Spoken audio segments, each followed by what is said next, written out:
You've heard of all the great piano players of the world, like Beethoven and Harry Connick Jr. and Schroeder, and I'm sure at one point it's crossed your mind that you want to learn how to play piano too.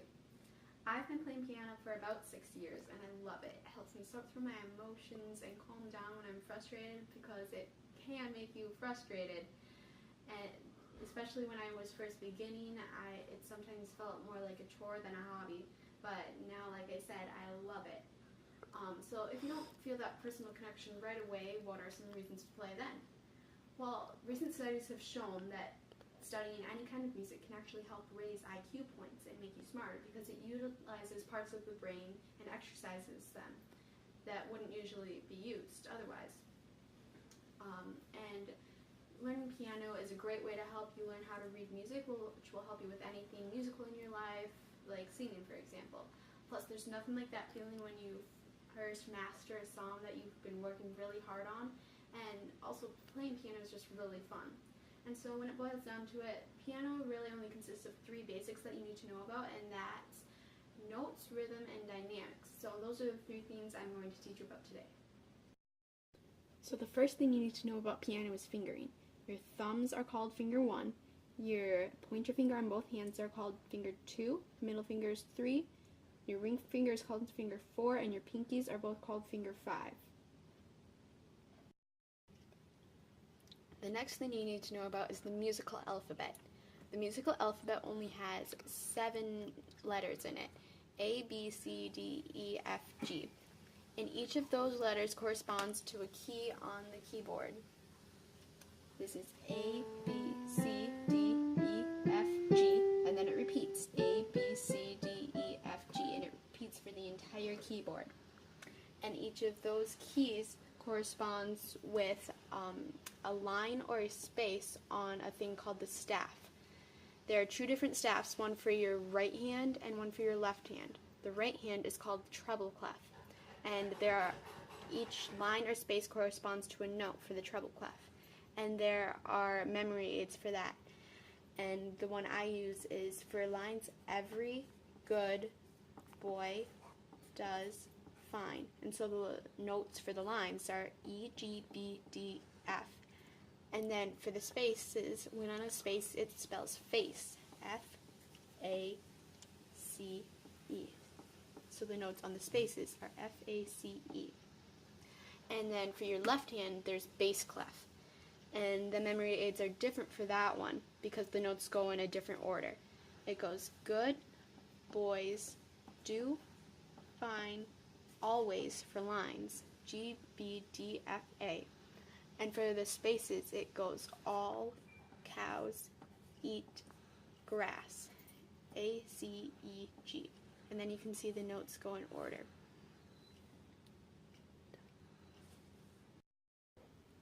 Now you'll notice that not only are there white keys, which are the normal notes, there are black keys. And the black keys on the keyboard are sharps and flats. A sharp is when it goes a half step up from a note. So C sharp would be from here to here.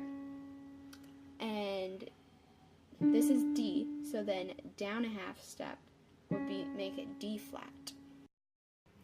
Now the symbol for a sharp looks like that, and the symbol for a flat looks like that.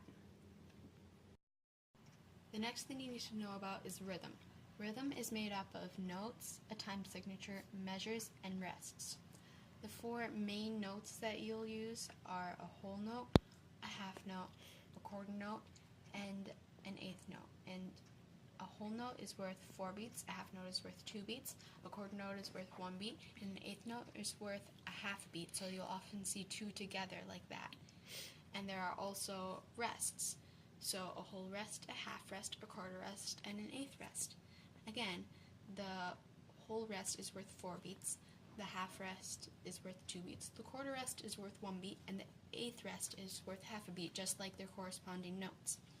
And in every song, there are things called measures, which are a grouping of notes to keep the song separated. And so in this song, there are 3 measures, and each of those measures is separated by a bar line. And at the end of the song, there's a double bar line to signal the end. And there's also something called a time signature.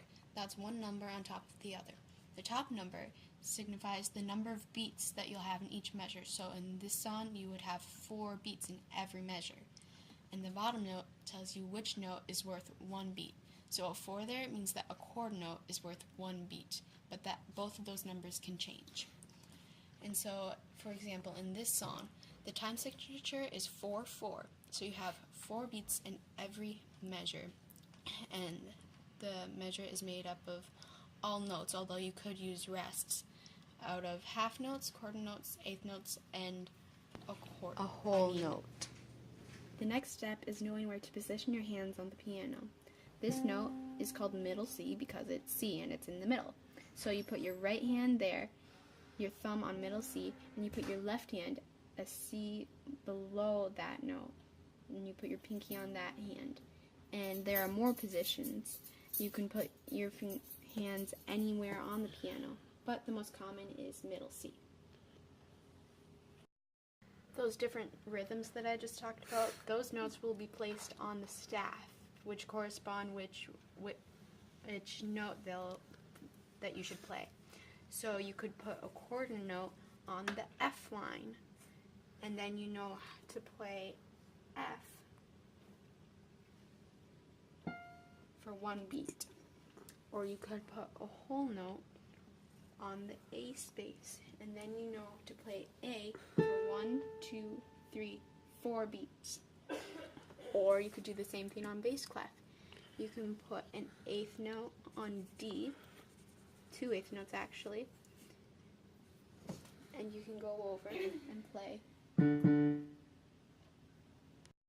So up next is one of the most important parts of piano, dynamics. And to understand how important they are, you have to go back to the history of the piano and when it was first invented. The piano, as we know it today, was invented by Bartolomeo Cristofori in Italy around 1700.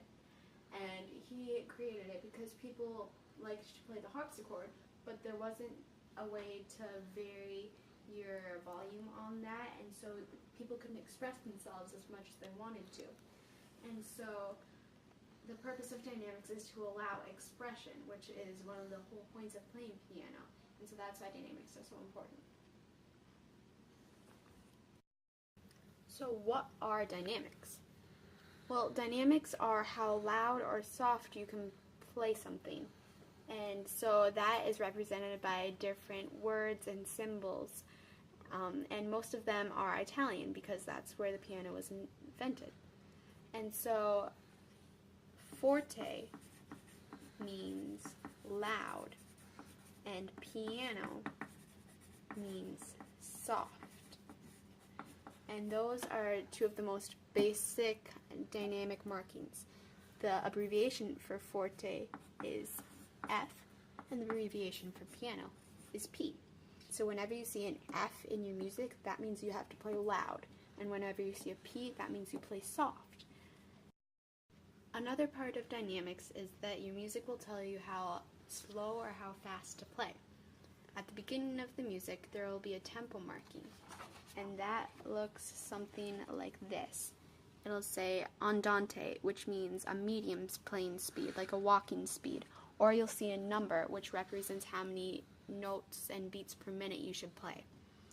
And there are also markings to tell you when to speed up or slow down during your music. And those are represented by words like accelerando, which would look like that. That means you should get faster. Or there could be a marking like retardando, abbreviated like that, and that means you should start playing slower. There are many reasons to learn how to play piano, and if you put in the time and effort, it can be surprisingly simple to do. The 3 main focuses of playing piano are notes, rhythm, and dynamics. Put them all together and you have a song. Many people say that piano is the easiest instrument to learn how to play, but the hardest to master, and I think that's true. Playing piano is a skill you can have your whole life, and you can always improve. There's an infinite amount of sheet music for you to play. Piano can bring joy to you and to others.